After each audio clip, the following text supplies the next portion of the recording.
pledge allegiance to the to flag the flag of the of the United States of America, America, to the to the republic republic which it for stands, which it stands, one nation, one nation, under God, under God, God, indivisible, indivisible, with liberty liberty and justice justice for all. for all.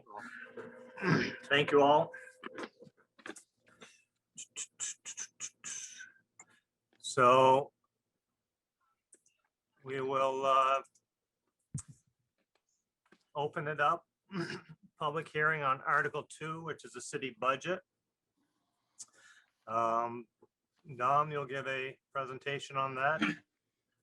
And then we'll open it up for any public questions or discussion. So Dom, we'll turn the podium over to you. Thank you. So the public question reads, shall the voters adopt the city council's proposed budget for FY22 totaling $9,002,296 with an estimated municipal tax rate of 95 cents on the grand list? There's a summary of the budget in the packet and a full copy of the budget's on the website. This budget requires a 2.5% increase in the tax rate. Council will recall the biggest driver in the budget was the loss of the town police contract, roughly $1 million. The notable adjustments and the strategies that we're recommending in this budget to respond to that hit to our budget are we've eliminated 4 police patrol positions, returning to a total of 12 officers plus the detective, which is where we were before we covered the town. We're proposing to eliminate 2 street crimes positions, the dispatch director position, the Parks Patrol, and directed police officers to conduct foot patrols in the parks instead. We've reduced the overtime budgets and other personnel-driven line items. We do continue to plan for a Highgate police contract, but we've increased our hourly rate there to reflect our increased costs and some reduced economies of scale. Outside of police, we've utilized some FY21 local option tax revenues to pay off existing notes for capital equipment and vehicles, which reduced our debt service line item in this budget by about $145,000. We've eliminated a reappraisal reserve, saving $10,000. We've increased the affiliation fee for water and sewer connections outside the city from 28 cents per $100 of assessed value to 32 cents per 100. The affiliation fee had not increased for 5 years, and during which time the city rate moved about 2% per year. So this action again establishes the linkage between those two. We've eliminated a marketing campaign for $35,000. We've moved all stormwater costs to the stormwater utility. We've increased non-residential recreation rates beyond the rate of inflation and applied an inflationary increase to city ratepayers using that service. And we've reduced funding for the Restorative Justice Center from $30,000 to $15,000. So it's a lot of cuts across the board. Really some great efforts on behalf of department heads to think creatively and solve problems and thread a nice balance between responding to the fiscal challenge and defending what their department needs to deliver services. Again, it's a 2.5% increase with the tax rate, which is closely in line with the CPI. And I would open it up for any questions.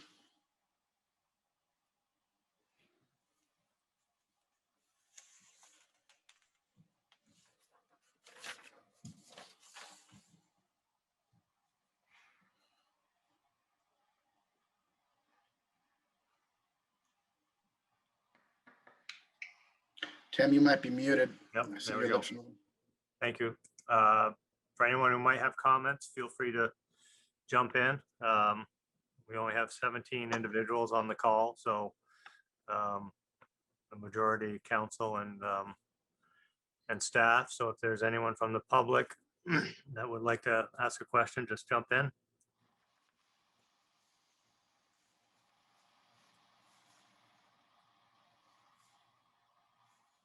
Mr. Mayor, I thought it might be helpful for the folks at home to sort of reiterate or touch on what Dominic said about the impact of the losing the town police contract, and some of the reporting on that, especially on VT Digger, was pretty misleading in terms of the percent changes in the policing. So I had anticipated that would raise some eyebrows, and contacted them and referred them to our city manager if they wanted to follow up and do some corrections there. But the reductions in our police budget really reflects that change in the contract in the massive apparent increase in the town's budget similarly. So it was an interesting way that it was reported in the statewide press. So I just thought that some folks might be seeing that at home, and it was worth mentioning. Great point, Mike. Thank you very much. I'm guessing Digger took your recommendation and sent something out on that? Not hold my breath. But excellent point. Thank you very much. I did, I saw that on the news, but I didn't see the whole story. It was on channel 3 or 5, I think, as well. But thanks for that. I would also add that I see the school budget, just so people can compare, the school budget is proposing a 3.5% increase on a $61 million budget as well. So that would that's information that was in last Thursday's paper. They did their presentation. So are there any other comments or questions? Anyone speak up now? Okay, then we're going to move on. Dom, do you need anything else from us on item number 2? Nope, it's just an opportunity to be heard. Okay, so let's move to item number 3, which is the discussion regarding the community pool. So Article 3 on the warning at town meeting day on your ballot will read, shall the city of St. Albans issue general obligation bonds or notes in an amount not to exceed $5 million for the purposes of financing the construction of a year-round community pool house, air-supported domes, site work, park, roadway, and sidewalk construction, utility improvements and professional services to be located at the Hardack Recreation Facility, and including $250,000 for improvements to Houghton Park, and for the payment thereof, pledge the credit of the city, in particular the revenues generated from the local option tax. I'll provide a little background on the project and some of the numbers, and then I'll ask Chip to share his screen so we can talk through some of the renderings. The public will recall last year we had a bonding proposal with St. Albans Town for $5.5 million in a shared proposal. We asked the town if they were interested in re-proposing it. They were not. And the city, as you know, has an acute problem with our existing pool. So the council, based on a lot of public input, decided to go forward on our own. But we made some changes and did a lot of value engineering to the project. We took last year's $5.5 million budget and got it down to about 4.72. And we did that by shrinking the size of the building a little bit and keeping the road in its current location and just rebuilding it. And then a whole series of small changes throughout the project, nip here, tuck there, that type of thing. The building that we're proposing to build is really 2 buildings, as you'll see when we get to looking at some of the renderings, and there were some savings in the building itself. So by reducing the project from 5.5 to 4.7, that created an opportunity for us to make some investments in Houghton Park. And the one comment that we've gotten from folks expressing concern about the project is the impact on the neighborhood where the pool is currently located. And so we have blended tried to create a win-win for the project by providing $250,000 for improvements to Houghton Park. And we're working to get one of our landscape architect planners on board to help define that vision for a revitalized Houghton Park. He'll help us work with the Parks Commission to explore things such as a splash pad, improvements to the facility, the building that's down there, so that the park can continue to serve as a real base and node of activity, recreational activity for the community. Programmatically, we also continue to commit to an aqua van, which will provide free transport during the summer from throughout the city up to the park. We're working with the rec staff to figure out exactly what the best travel path for that bus and pickup locations will be, but Houghton Park would certainly be one of them. We've also developed a draft budget for the pool. We've had some requests for that. It's a draft. It hasn't been adopted by the council yet, but it just summarizes some of our programmatic thinking, and I will return to that in a minute after we do a walkthrough of the slides. Chip, can you share that screen, please? Dom, do you want questions now or after? Your call. Is it timely now? I'll do it. Let me do it after. Okay, great. So this is an overview of the site. It shows on the far left of the screen, the Greg Brown Lodge. Across the parking lot, then the long rectangular building is the pool house, and then the pool itself will remain unchanged. You'll recall that this is a year-round pool that will be open for outdoor swimming in the summertime and will be covered with a inflatable structured dome in the wintertime to allow year-round swimming. The inspiration from it for it comes from Smuggler's Notch, which has had a real similar pool for years. Next one. Blow that up a little bit, Chip. So this shows some detail on the buildings. At the top of the screen is the sidewalk access from the parking lot. There is an at-grade and some switchbacks there to allow handicap accessibility. We've also got some alternate routes as well for folks accessing it from lower areas. But on the left, you've got bathrooms, men and women's bathrooms. In the middle, that open air, what says entry on the plans will be an open air entry area, place where you'll gather and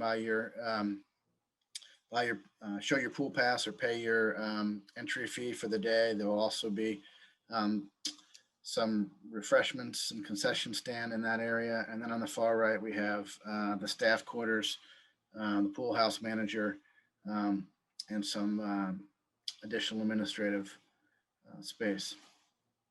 Next slide.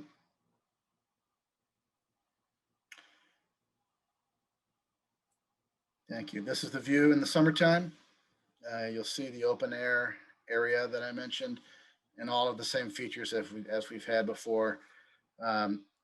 The large red mushroom area sort of defines the multi-generational space with the zero entry graded area coming into the pool.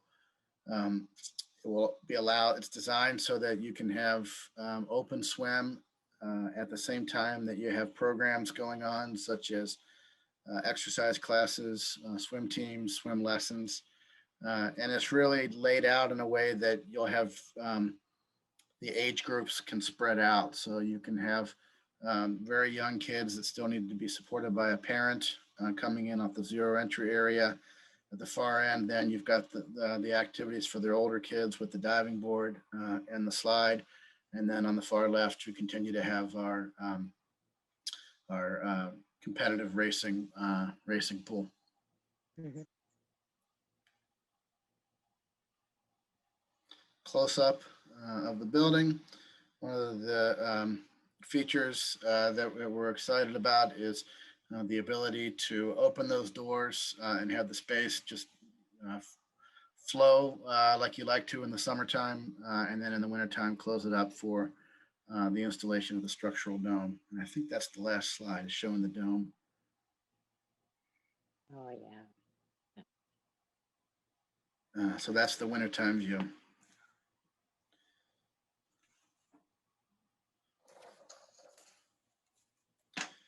Thank you. And then lastly, in the packet is the pool budget.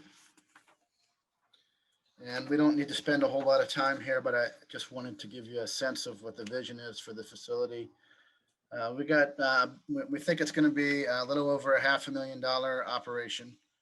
The vision here is that the local option tax will pay the debt payments of about $300,000 a year, and the user fees will be set to cover the operations.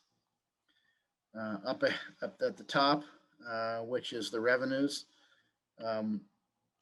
And there's about $200,000 that we anticipate coming in from the daily gate and membership fees. There's $160,000 that we envision coming in from programmatic lessons in the summer and throughout the year. And then we also on line 11 envision pool programming and fitness classes for $78,000. And then parties and rentals of $25,000. I'm not seeing the budget. Is that supposed to pop up on the screen? It was in the packet, but we could put, Chip, do you have that? In other words, you're going back to the number one where the budget was. There it is. Okay. Thanks, Chip.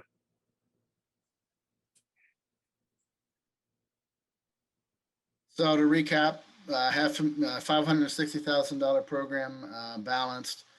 And the big ticket line items on the revenue side is the daily gate at 200 on line 8. Line 9 is lessons at 165. Line 11 is programming and fitness classes, and then some rentals.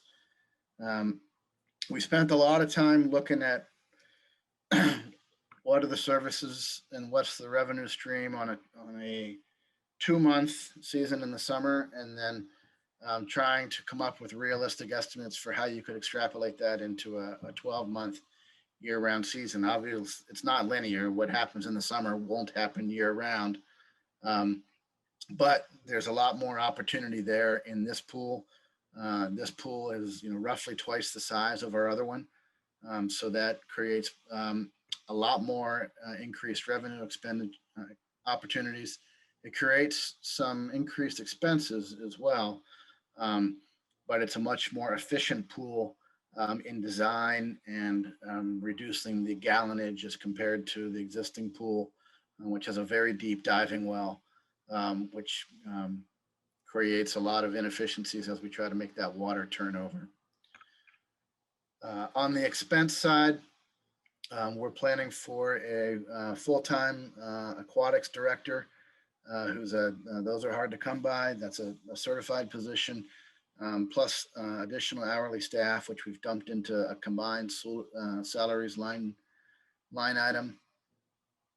The other thing I would draw your attention to is down around lines 33. These are our utilities and chemicals costs. We've spent a lot of time with our designers and engineers trying to be conservative and get good information about what it's going to cost to keep the dome inflated, keep the air in the inflated dome warm enough, heat the pool, heat the building, and all of those reflect the best thinking of the development team, but it's a big unknown because we haven't operated it yet. We think we've built a budget that's conservative enough that allows us to reserve $5,000 for future expenditures as a capital reserve or as a contingency in the first year. And there's there's some competing interest and pressure points in developing this. We hope to have a high volume operation that can have low fees for St. Albans City residents seeking to access the pool, and allow the volume of the business to drive it. In the event that it's not as popular as we think it can be, we've got a number of adjustment valves. We can adjust the fees, probably starting with the non-residents first. And then if need be, we could go to the resident rate. And council will recall that we also had about $65,000 a year that's reserved from the local option tax that could be used to reduce those fees for disadvantaged population. So, you know, this is it in a nutshell. The rate that we've floated as part of this is $5 for city residents to go in and swim during the day, during the summer, and $8 in the winter, where our operating costs are higher. The non-resident rate is likely to be twice that, but we'll refine those as we get more information and as the programs develop. So that's it in a nutshell. I would welcome any questions from the council. I think Chad, you had one, and then perhaps the public. Okay, I got two. The first one's around the project in Houghton Park. Yeah. You spoke about some of the engineering and some of the design work that's going to need to be done over there. Yeah. What are you estimating for prices on that? Because if that runs up to $50,000, that eats up quite a bit of the chunk that you want to improve the grounds with. Right now, the rest of the general fund is covering the plan, the master plan. So other professional services line items within planning and development are covering the master plan level.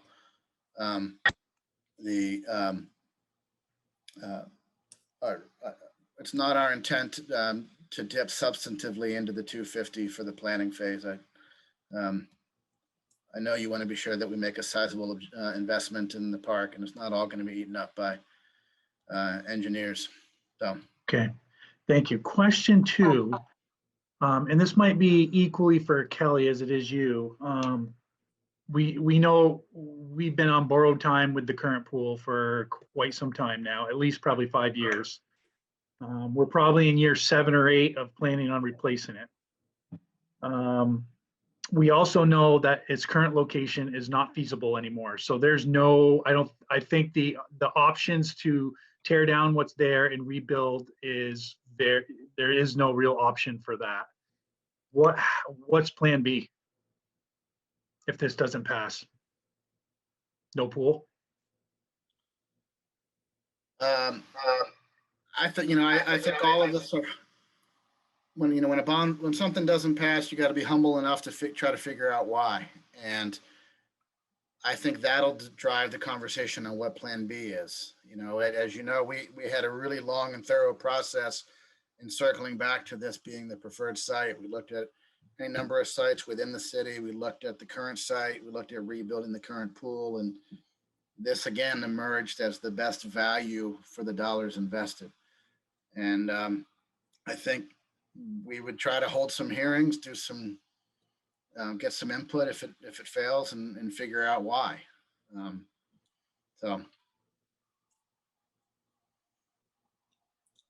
But to your question, Chad, I would say no pool could eventually be an option here. I don't think Kelly knows exactly what conditions she's going to find when she opens up the pool in May. It'll be interesting to see what remedies we can do to keep it up and running for another year or two. So it's see as we go situation, I think. Yeah, we wait every spring until the ice is out to assess what's happened over the winter. And the last 2 springs have been kind of touch and go. So, you know, that's, you don't really know what's occurred over the winter until the ice goes away. Kelly, it's Jim. What have you had to do to keep this pool going the last couple of years? I know there's been cracks in it and issues like that. Yeah, I mean, so the last couple of years, it has been patching, just trying to patch concrete that is crumbling. And, you know, usually when you repair concrete, you can cut out a bad spot until you get to a good spot and make a repair, except there aren't good spots. And you're just, it's like, well, they are repairing onto sand and, you know, and broken concrete. And, you know, and so far for the last 2 years, so good, but that's not going to be the case for much longer that it will hold. And again, it's all depends what happens over the winter and, you know, with the ground freeze and shifting. But over, I mean, that's been the majority of work, but in the pool house, there have been, you know, every year with the building shifting and freezing, we replace toilets, we replace pipes to, that have shifted and broken over the winter.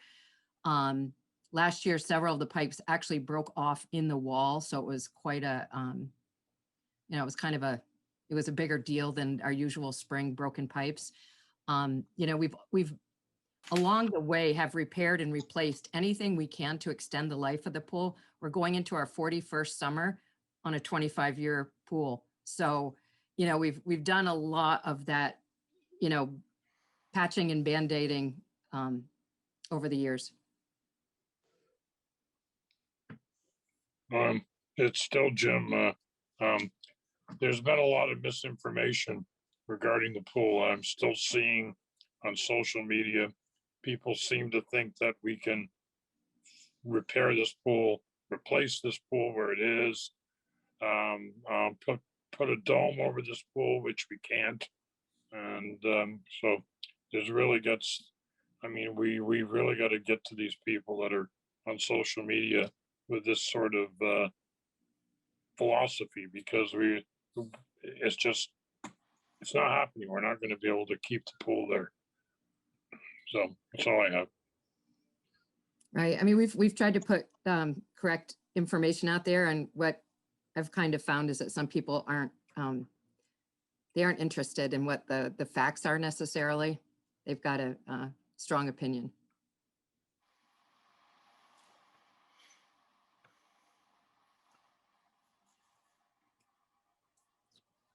So just, Kelly, just to clarify on that point, estimates were 2 million to repair, if I'm not mistaken. And that gives you a 10-week pool versus a 52-week pool that we're proposing. Is that estimate? Well, that was an estimate. It was an assessment made, I believe, 3 years ago. And, you know, like I said, every year, it's, you know, I don't know that assessment would even hold up 3 years from when it was taken, because the pool, a lot of damage occurs every year.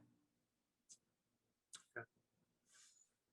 Does anyone else have any other questions for Kelly or Dominic regarding the ballot item to construct a new pool? And once again, if there is, just chime in. Hearing none. Thank you, Dom and Kelly. Appreciate that. We'll move on to item number 4, which is a public hearing on Article 4, the Kingman Streetscape. And Chip, I think this is yours.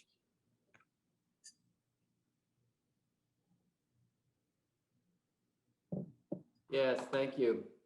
Article 4 is shall the city of St. Albans issue general obligation bonds or notes in an amount not to exceed $1,555,000 for the purpose of financing public improvements, namely streetscaping, roadway construction, curb and sidewalk construction, water, wastewater, and stormwater infrastructure, brownfield cleanup, utility improvements, site work, professional services, and related costs, of which $1 million would be paid for by the tax increment financing district, and then $555,000 shall be paid for with water and wastewater funds.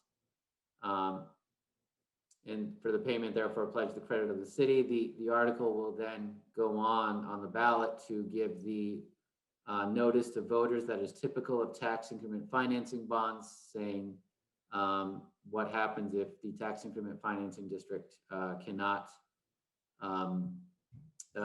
with increment, cannot service the debt every year. That's something the city is required to put on the ballot. Otherwise, we always model out the TIF funds conservatively when we put these projects forward.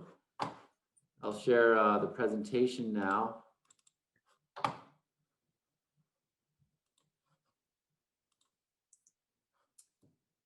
Kingman Street project. It's been in the design stages for a long time. It's going to be the final streetscape project that wraps our downtown core in the new sense of place and increase pedestrian amenities that we've had throughout downtown. Kingman's downtown's most prominent single block side street. The Kingman Street project will give us wider sidewalks, a new crosswalk at the mid-block. It will increase the number of at-grade entrances to businesses and storefronts with those wider sidewalks.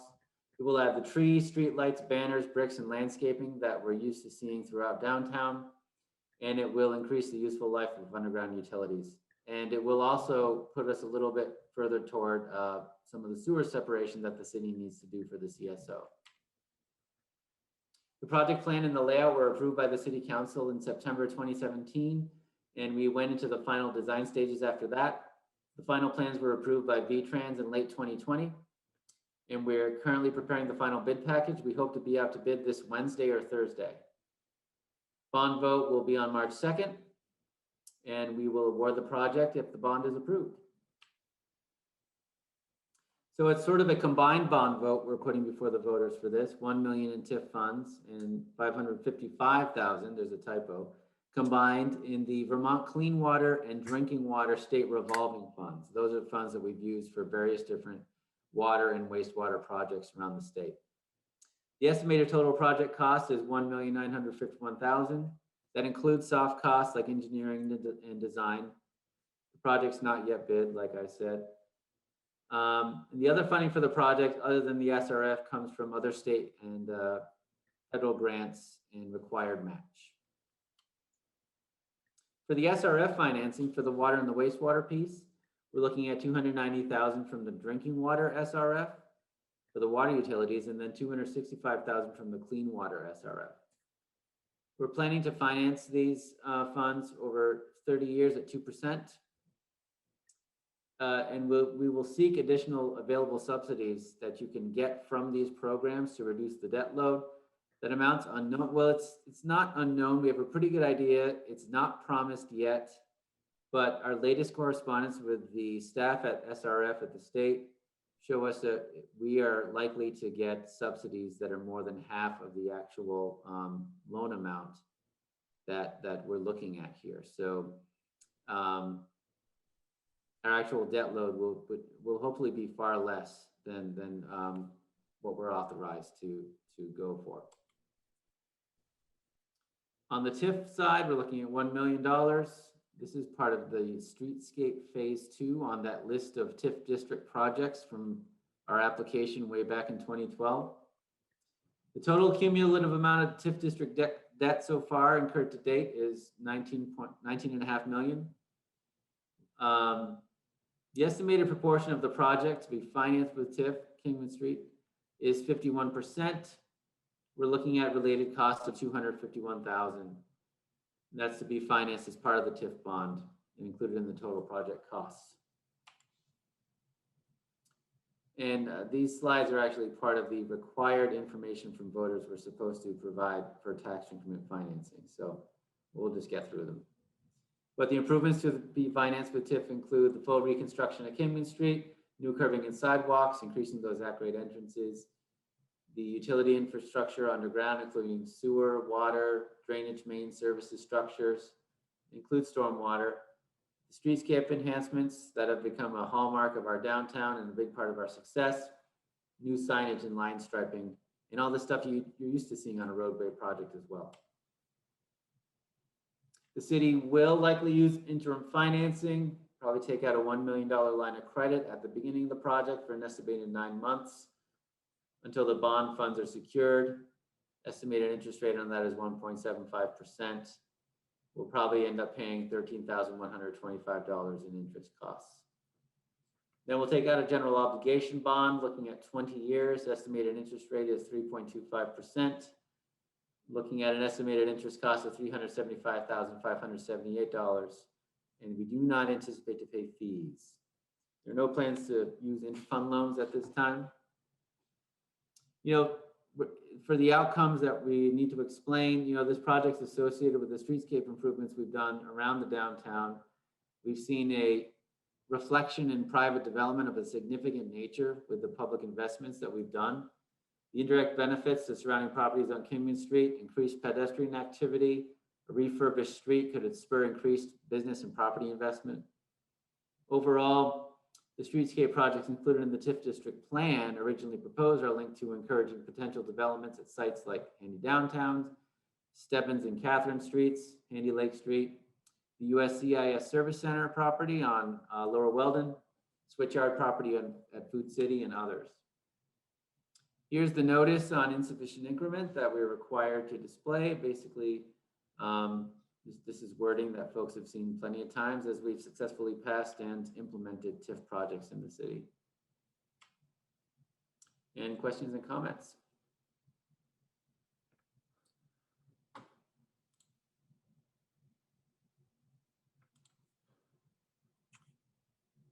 Chip, I might have missed it, but assuming the bond passes, when would you foresee starting construction April or May of this year of this year. and running through? This project is likely to be done within the year, barring any unforeseen COVID complications or not being able to source key equipment. I think it's a high chance that we'd be done within this construction season, but sometimes street lights or landscaping might have to wait for the next spring. Small things. The project will be substantially completed this year. Good news. Does anyone have any questions for Chip regarding the Kingman Street improvements?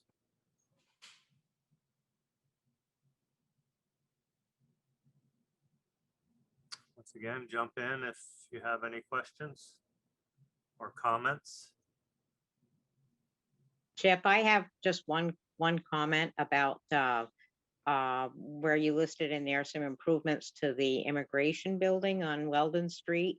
Now, does that include, from what I understand, there's a considerable amount of damage in there now because of water and so forth? Is that what you were kind of referring to there? No, not exactly. When we originally proposed the TIF district, City Council approved it, then we brought it to the state. We had to explain which public projects were linked to potential private development in the TIF district. So Kingman Street is part of what we call the Phase 2 streetscape projects. And so we basically said that when we do Lake Street and Kingman Street and all the other streets that we do beyond just Main Street, we think that it's likely to encourage private development at those lots, including the USCIS. So that's what that slide is part of a requirement to show folks what are the private speculative projects that were in the original application that are linked to this project. It doesn't reflect the current situation at USCIS.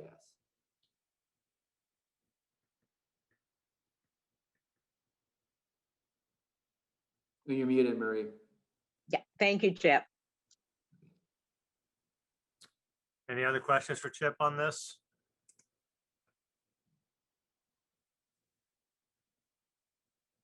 Hearing none. Chip, you need nothing for us, right? From After us? this, Okay, we'll move on to item number 5, the public hearing on the potable water storage tank. I see Wayne Elliott has joined us as well. And I know Marty's on, so Marty, why don't I turn it over to you to give the overview, and then Wayne can jump in. Sure, we've saved the best for last. Chip is going to put up a slideshow here that he's been working on. and I'll let Wayne take it, but basically this is a redundant tank up on Congress Street. We've got a 1 million gallon tank up there now that is in need of repair, and we cannot take that tank offline to repair it. So not only do we need a redundant tank to meet our sanitary survey that was performed by the state, but we also need it just to be able to repair the existing tank.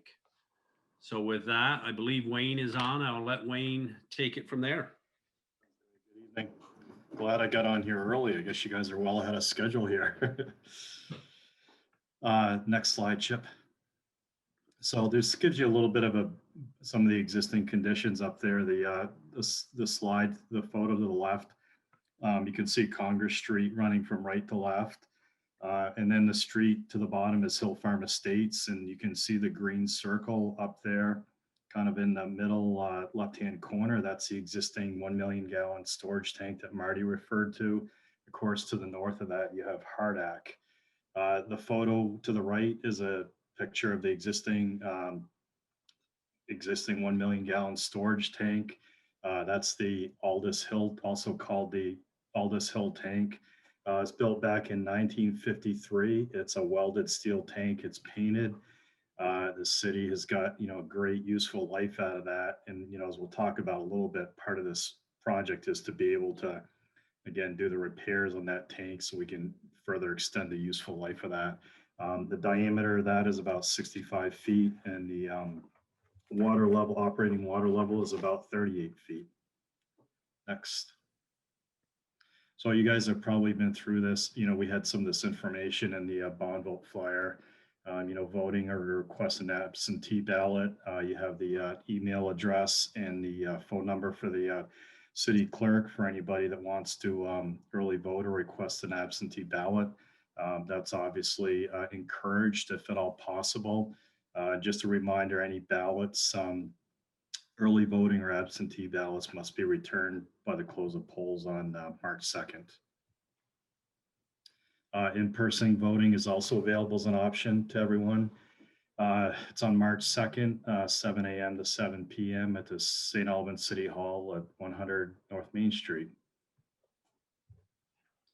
So a little bit of the background here. This was kind of started back in early 2019. The state goes around to the municipal water systems and does a regular sanitary survey of these systems.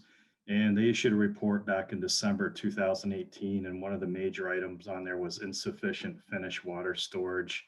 And as you can see down below, basically next steps for the city on that required that they submit a plan and schedule to the state to address the lack of sufficient water storage. And the last piece of that is the state expects the city will complete the necessary improvements according to this plan. So beyond that, we were selected. We started the preliminary engineering for the city back in August 2019. That was completed in June 2020. It was delayed a little bit by the COVID. That study also included including an inspection assessment of the existing water storage tank, in addition to evaluating the new storage tank options. And then the state approved the plan in September 2020. So the purpose and needs here, the water system does not have sufficient water storage capacity to meet current daily water demands and fire protection demands. So basically either the inputs, so the city's pretty unique as you get water supply from both the west and the east side. The west side comes from the lake through the Midway pump station. The easterly portion flows by gravity from the Fairfax water treatment plant. But between those two sources and the storage tank, you have to have the domestic demands plus the fire flow demands. The city produces a little bit over 1.8 million gallons of water a day, of course, serves both the city and the town. And then within that, we assume that they need to supply or have available a fire flow at 2,500 gallons per minute for 2 hours. So again, that accounts all the inputs. Having one storage tank for this size system is pretty rare, especially if that tank requires maintenance. That existing tank really provides the pressure in addition to the flow for the majority of the water system. So the concern is if that tank was offline for an extended period, places like the hospital would have potential pressure issues and obviously affect their operations there, which we don't want to happen. The third one here is having one storage tank. Again, vulnerability provides a majority of the pressure. It's very common in many places, especially this system, is to have a second tank. So versus replacing that existing tank or doing something different, it really became the preferred approach to add a second tank. Provides redundancy once the new tank is built and placed into operation. And this isn't just in the short term, but also long term. Either of those tanks can be taken off service for a period of time for maintenance and without affecting the availability of fire flow or pressure for the system. The fourth piece of this is the new tank. We accounted for capacity of future growth. It's almost 400,000 gallons built into that for future needs.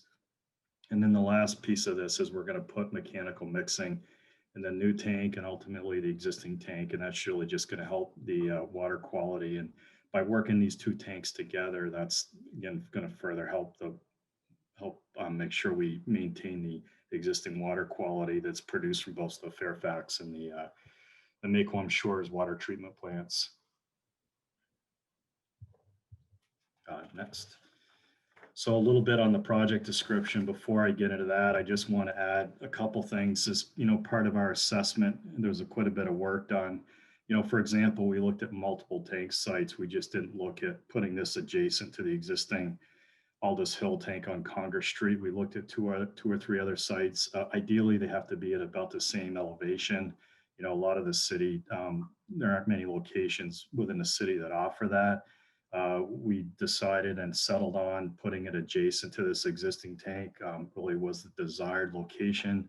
Helps reuse some of the existing infrastructure. It's accessible, and obviously the availability of land was another consideration. We also evaluated various tank types. There are many different types of storage tanks. In the photo down to the left, you can see the existing tank, again, which is a welded steel tank. We looked at cast in place concrete. We looked at glass fused, and we also looked at this precast concrete tank, which is what we're recommending here. And couple reasons of why that's desirable. It's got a much better, lower maintenance cost moving forward than a welded steel tank. It doesn't require frequent draining, repainting, those kind of maintenance issues. And the other major benefit with this tank is it can be partially backfilled, is where you can't do that with the existing welded steel tank.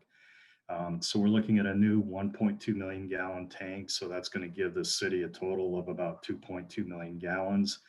We're going to locate it behind the existing tank. I've got a site plan here that shows that a little bit clearer.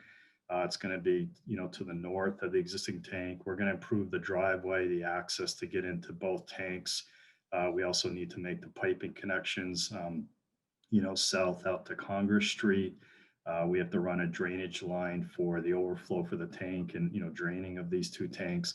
And then there's also going to be upgraded control monitoring and, the surface restoration that goes along with that.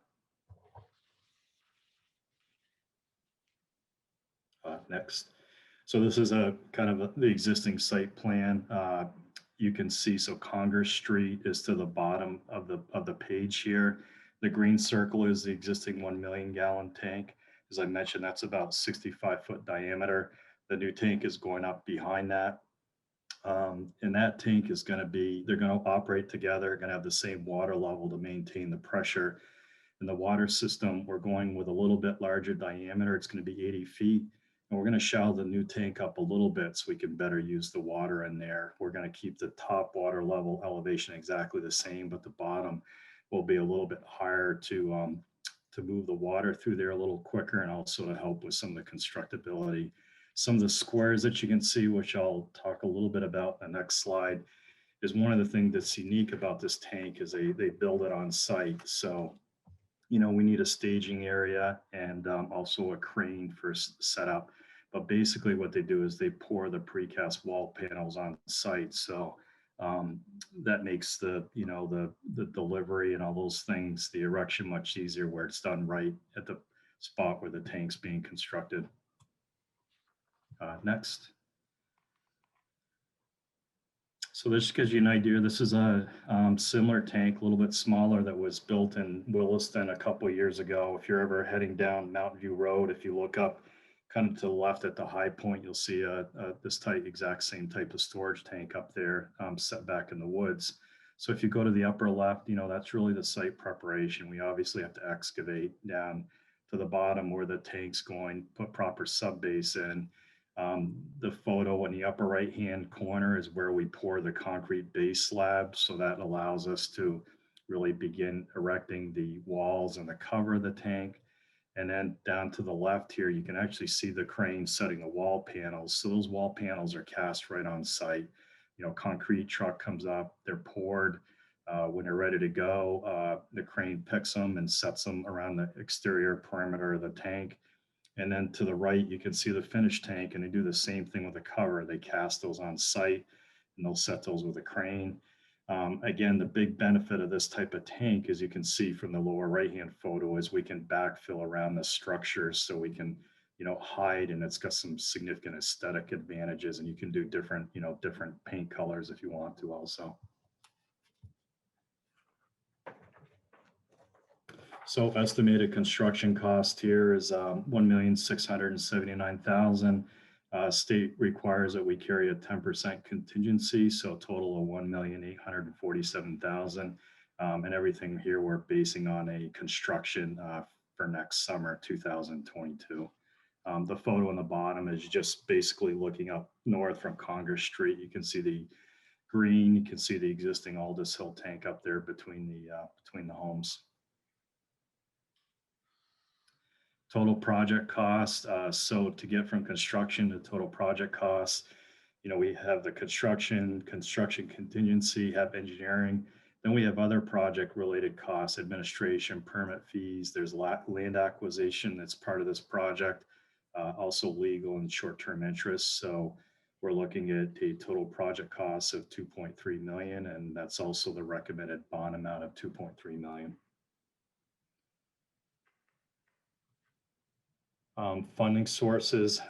Initially, we're looking at the Vermont Drinking Water Revolving Loan Fund for the whole 2.3 million. Their program, they have a 2% administrative fee. It's really handled the same way as an interest rate, but what they do is they've waived the interest rate and applied this 2% fee.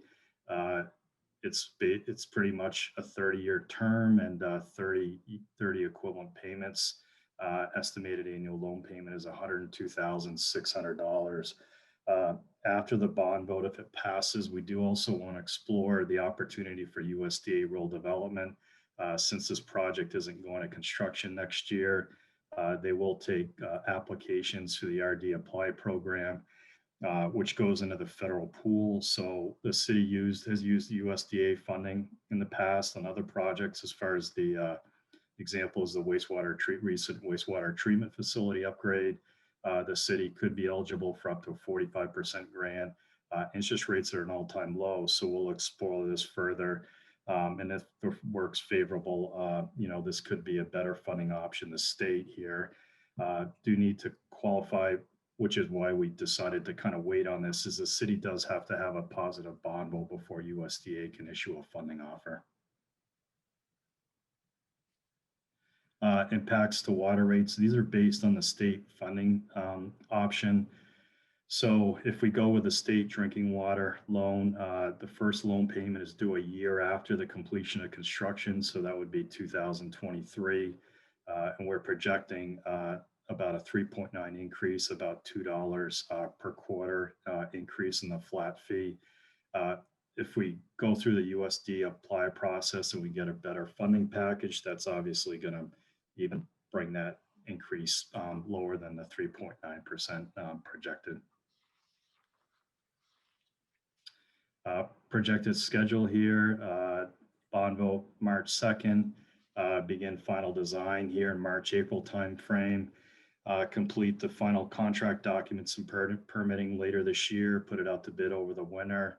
And then there'd be a start of construction early spring next year, 2022, with completion later in the fall of 2022.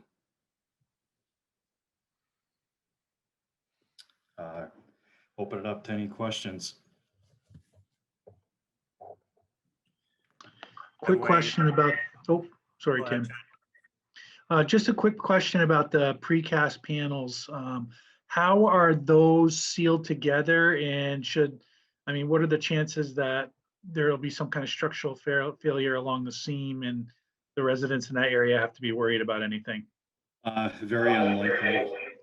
That technology's been around for probably 50 or 60 years, and there's got to be, top of my head, there's probably at least 24 of those types of tanks just in Vermont. And I'm not aware there have actually been even issues. And some of those tanks, again, date back, 40 or 50 years. So there really has not been any issues with that type of construction. And the couple companies that do that type of work, again, very reputable, been around many years, big national companies. So not any real concerns there. Okay, so well vetted process that's been done many, many times. Okay, Absolutely. thanks. Yep. Wayne, thanks for joining us tonight. Couple quick questions, just to reinforce, there is no impact to the view shed, correct? Or they're limited impact? Yeah, it's up behind the existing tank, Tim, and we're trying to backfill around that to the extent we can, just to blend that in with that existing topography up there. And then on the existing tank, any thoughts as to the remaining lifespan on that? And when that does, the lifespan is no longer, will we have to do a second project of this nature to meet the state's guidelines? So Not expected in the short term, Tim. So when we did the study, the city hired a company. It's Suez, and they did a inspection of the existing tank and came up with recommendations. Their specialty is working with welded steel tanks, and with their recommendations. So the plan would be, after 2022 is then the following years to take the steel tank offline, do the repairs and needed maintenance. They feel very, very comfortable that they can, as a minimum, get at least another 20 years and maybe even beyond that, Tim, with, good, frequent, regular maintenance practices. Okay, thank you. Anyone else have any questions for Wayne? Any comments? Hi, Jeff Bean here. I have a question. Go ahead, Jeff. On the older tank, obviously, it sounds to me like the numbers that are being proposed do not include the rehab of that particular tank. Am I correct? That's correct, Jeff. Is that other tank, the existing tank, part of the requirement for that sanitary survey to be online? Yes, I mean, moving forward, yeah, the assumption to meet the state requirements that both those tanks are in service, other than taking the steel tank down temporarily, the following year for performing those maintenance practices. Well, I guess my concern would be is that going out on this bond vote, I would think that the rehab of the existing tank should be inclusive of the addition of this new required tank so that it's all on one price tag. I understand it's a large number, but it's something that is required to be done. And furthermore, with that additional capacity up on that hill being at the 2.2 million, the volume of water that's residing in those tanks is going to be residing for a much longer period of time. And I understand mixing is going to be part of the, let's say, to improve the water quality. But the period of time that water is going to be residing in there, is there any thought, or what is your recommendation for a potential booster station or some other means of being certain that we can maintain a an appropriate chlorine residual in those tanks from the water that's being distributed out. I guess I haven't heard too much about that portion of this whole aspect. And I guess I'm at this point, since I've had to vote for it, I'd like to know what your thoughts are on this. Well, so I'll speak to the first question. So the sanitary survey produced by the state did not have a requirement in there for the repairs or the maintenance of the existing tank. That inspection was done by the city as part of the engineering study. And the obvious reason for that is, there's some work that needs to be done, and, everybody wants to make sure that life of that existing tank is extended. So this current state requirement here is really specific to the construction of the new tank. I'll let somebody else, I guess, when I'm done, kind of speak to, the decision of, there's a couple phases here about the new tanks in here, and the work on the existing tank isn't. I'll speak to that briefly. Part of the reason, from my standpoint, I guess, of why that was maybe not here at the moment is it's a little bit down the road. And the other part of that is that we're not sure that that's going to be eligible for state funding. It's a real specialty type of work, and so it may be a different funding source. So that's something we just want to vet out with the city a little bit more moving forward. And then your third comment about the water quality, yeah, the state's obviously concerned about that too, Jeff. Okay. But they are requiring that you meet the minimum volume requirements. And you will have mechanical mixing and good mixing in both of those tanks, which currently there's no mixing there at all. The mixing is going to prevent and minimize the short circuiting, so it's going to be easier to maintain a residual. The other flexibility that you're going to have with the two tanks in operation, those are going to work in parallel, and the city can have the option of working those water levels. Right now, you really can't work the water level in there at all, because if you do that, you're taking away from what you could potentially need for fire protection, or even meeting the domestic demand. So having those two tanks working together moving forward, you're going to have a lot more operational flexibility to work those water levels, either during the day or the off-peak hours. So that, in conjunction with the mixing in each of those tanks, is really going to help to maintain that water quality component moving forward.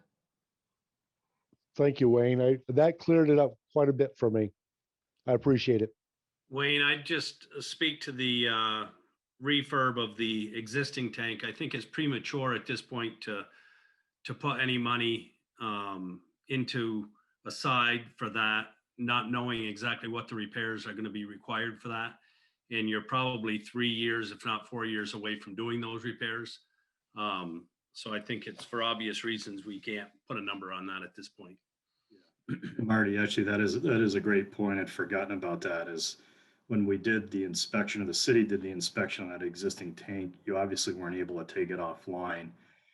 Once the new tank is online, then it's really going to be prudent to take the water, drain the existing tank, and do a much more thorough inspection on that. And that's really going to give a better handle on the certainty of what's really required there, and a more better defined budget number for what really needs to be there. Right. Thank you. Thank you, Jeff. Any other questions for Marty or Wayne?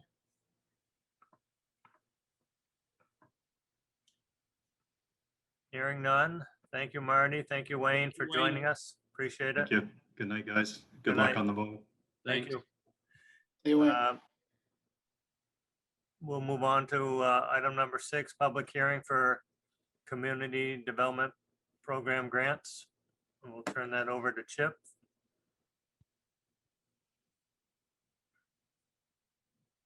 Thank you very much. We've been asked by the VCDP program themselves to use our access to the HUD CDBG funds to do a fast track application that they're basically taking care of, to enable some COVID-19 specific funds to go to Champlain Housing Trust and fund a housing stabilization program in the 3-county area: Franklin County, Chittenden County, and Grand Isle County.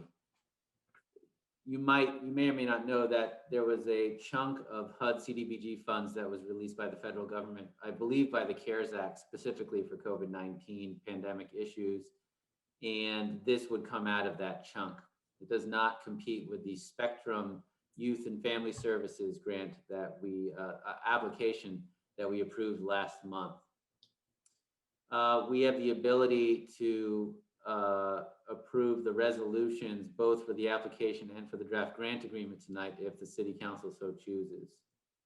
Basically, it's a proposal for up to $500,000 in VCDP COVID-19 specific funds. Can be granted to CHT to provide low-income households facing economic hardship and an inability to pay housing-related costs due to COVID-19 pandemic, with mortgage assistance and or rental assistance, housing-related financial counseling, some limited housing rehabilitation for COVID-related housing projects for eligible homeowners and renters. And the eligibility will be based on people of low to moderate income. So basically, we're just being asked to hold a quick public hearing and then consider the two resolutions that are in the council packet.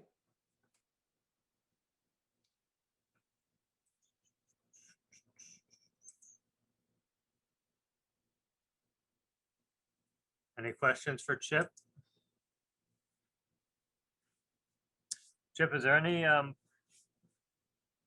there any community development block grant restrictions as to how many applications a community can have open or applying for at any one time? Typically there are, but with these COVID-related funds, they don't count toward our allotment. Right now, we have one implementation grant application in for Spectrum, and we typically would not be able to have another implementation grant in for this round. But this COVID-specific grant that we're looking at tonight doesn't count against that. What about almond blossoms? Is that at a different? And the only restriction is how many applications you can have in during each round. You can have as many active BCDP grants going after they've been funded as you might have. There's nothing, that's not an issue. Okay, thank you.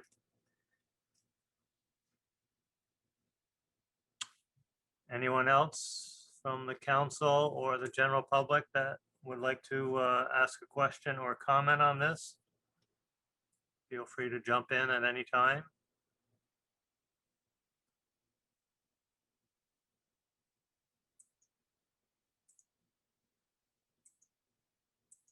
I'm beginning to think my microphone's not working again.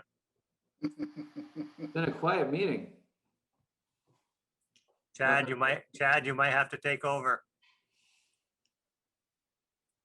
Chad's not going to talk to make you think your microphone's not working. I'm waiting for the mayor's computer to stop working. Okay. So the resolutions, does anyone have any question on those?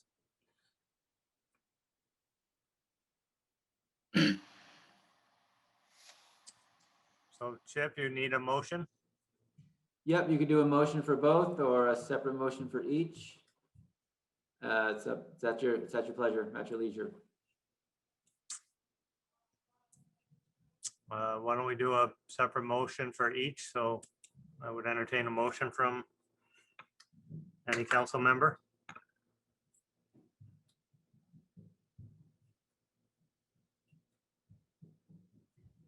Drum roll, please.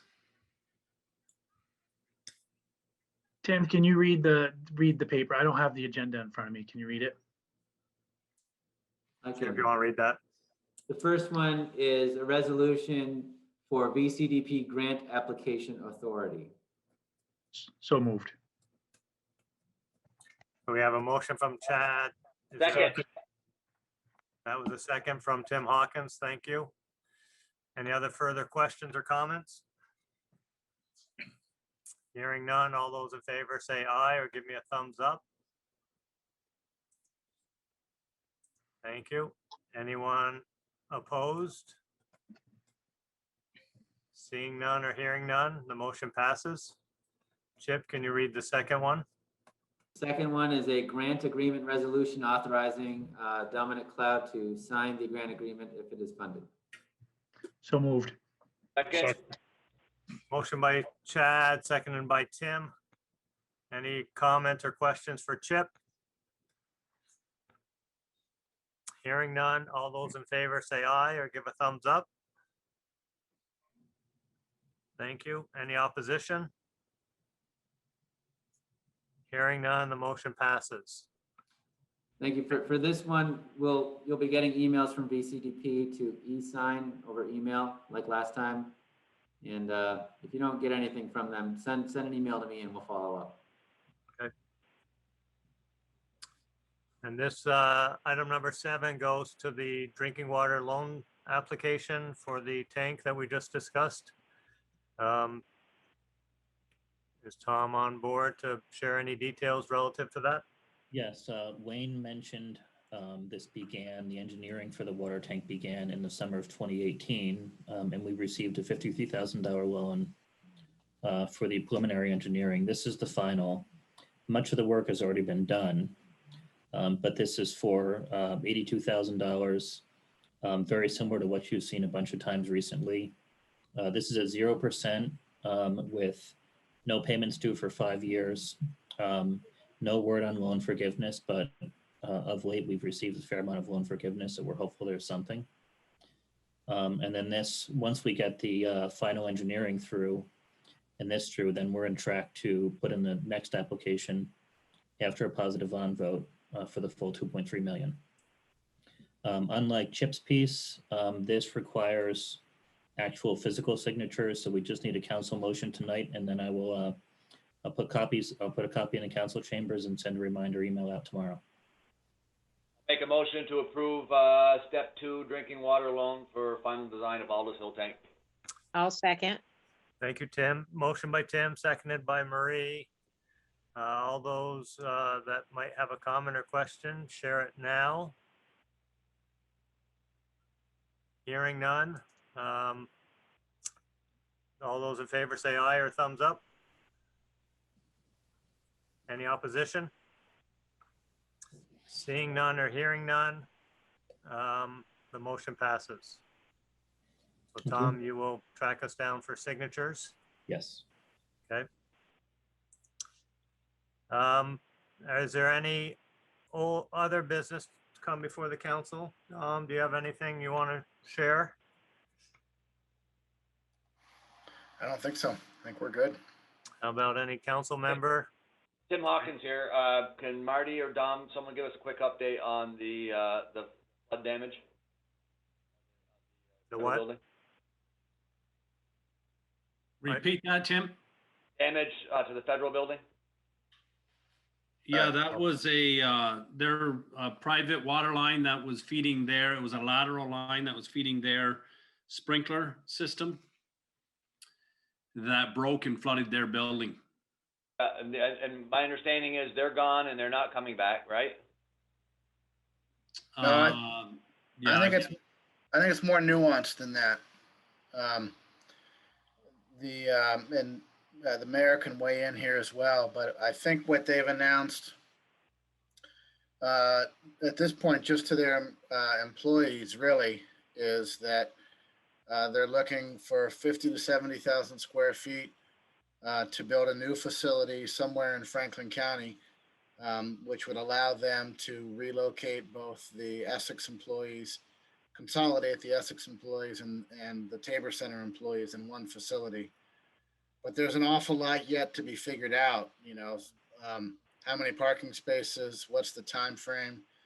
We've been in touch with the property owner there to collaborate on positioning the existing site competitively. We have another site in the city that we're working with our development team to put forward as a possible site. So, I think in some ways, I think there could be a win-win. We could end up in maybe even a better position on the back end of this, depending on how things sugar out. It's unusual for them to announce a plan like this to their employees without having gone through the GSA process. That leaves me a little bit head scratching. But we're all over it, trying to do what we can to retain that tax base and those positions in the city. That was a private water supply? Yeah, we didn't screw that up. That's not on us.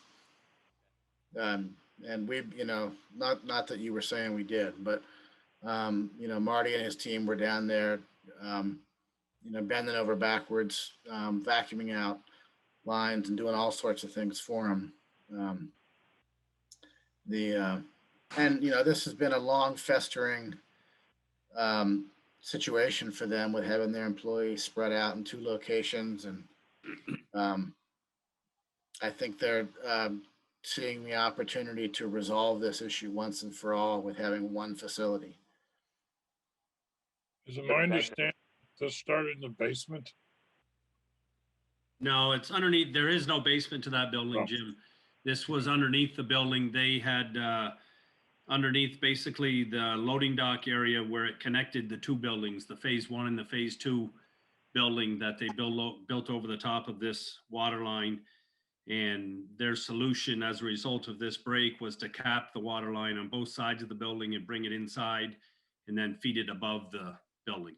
Okay, so there was no warning. It just flooded the first floor. Nothing they could have done it. Okay, thanks. Right, yeah.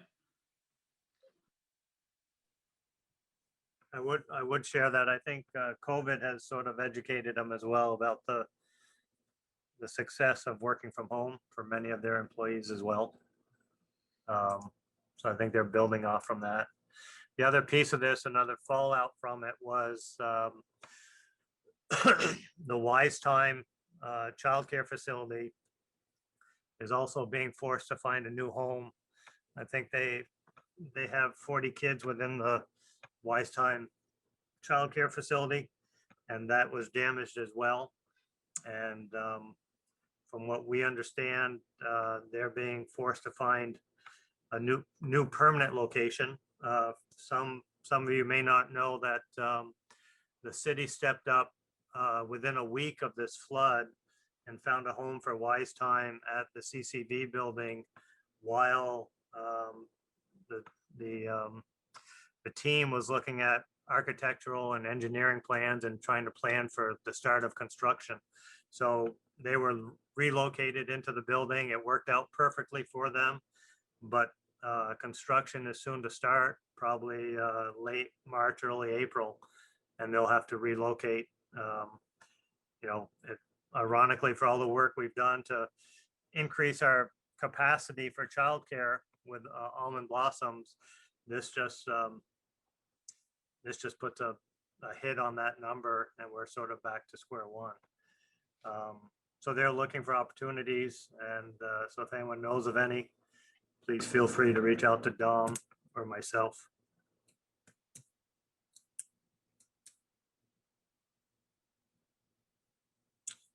Any other questions or other business from anyone?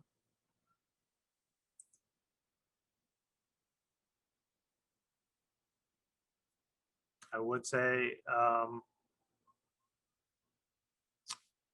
Marty, you've been active with the Public Works. Thanks for the good work. I think we might all agree that winter was slow to start, but we are somewhat into an old time winter. Caught up this month. I was talking to an individual, a sugar maker today, when many sugar makers never began drawing sap until after town meeting day. We're not too far from that this year.